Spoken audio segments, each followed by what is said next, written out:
बिस्मिल्लाहिर्रहमानिर्रहीम। सदर जलसा जनाब गुल मोहम्मद साहिब, मेहमान खसूसी जनाब काजी महमूद साहिब, जनाब doctor Bashir Ahmed Sahib, chairman UC Shahargar जनाब Ijaz Sahib, chairman UC PC चंद से जनाब साबिर साहिब, किसान कौंसलर जनाब Arif Sahib, headmaster government primary school जनाब अहमद नवाज साहिब, 10 पेन सेक्टर शहरगार के प्रिंसिपल साहिबान, मुहतरम वालिदैन और इसके साथ मीडिया के हमारे नहायत ही काबिल एहतराम,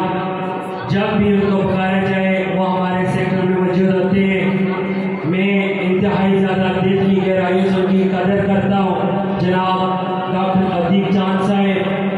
मीडिया के भाई हुसैन साहिब, साउंड सिस्टम वाले अवकाश साहिब, सभी प्रोग्राम के में शिरकत करने वाले सब माओ बहनों भाइयों दोस्तों को अस्सलाम वालेकुम।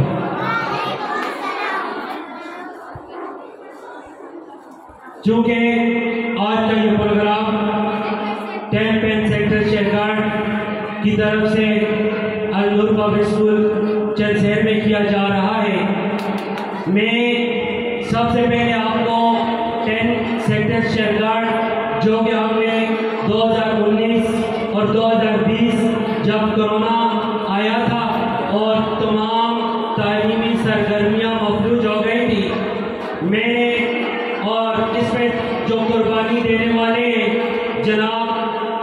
शाह आजम साहब, उनके साथ बेटी अमजद साहिब, हमने मीटिंग अरेंज की जिसमें हमने ये फैसला किया कि हमारे जो तनावल के जो तालीमी इदारे हैं, खास करके जो प्राइवेट तालीमी इदारे हैं, कोरोना की वजह से हमारे बच्चे उनको तालीम से महरूम रह रहे हैं, तो हमने एक कदम उठाया।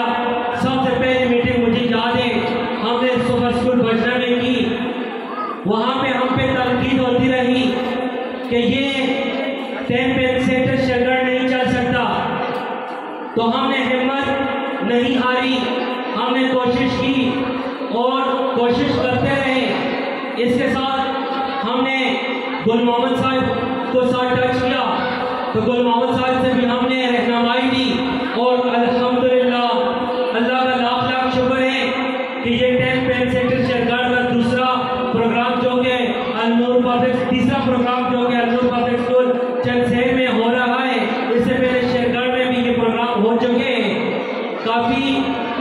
मेहनत और लगन से ये प्रोग्राम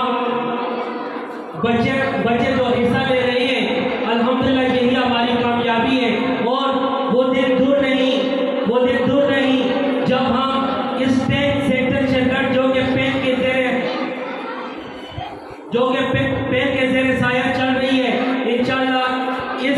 इस सेक्टर से आपको डॉक्टर्स भी मिलेंगे, इस सेक्टर से आपको इंजीनियर भी मिलेंगे और इसी सेक्टर से आपको टीचर्स भी मिलेंगे और एक बेहतरीन सियासतदान भी मिलेंगे। आज का ये प्रोग्राम 14 अगस्त के हवाले से है। 14 अगस्त 1947 जब पाकिस्तान आज़ाद हुआ, तो ये हमें आज़ाद मुल्क ऐसे हमारी झोली में किसी ने नहीं रखा, बल्कि इसके लिए कुर्बानियाँ दी गई और हमारे आबाओ अजदाद ने अपने खून पेश किए और ये आज़ाद मुल्क हमें हासिल किया। आज इस मुल्क के हालात काफ़ी ख़राब हो चुके हैं, लेकिन हमने हिम्मत नहीं हारनी, हमने एक अच्छे शहरी बनना है और इंशाअल्लाह अपने इस इलाके को और पाकिस्तान की तरक्की में अपना किरदार अदा करना है। मैं आखिर में तमाम मेहमानों के लिए एक शेर अर्ज़ करना चाहूँगा। मैं खुश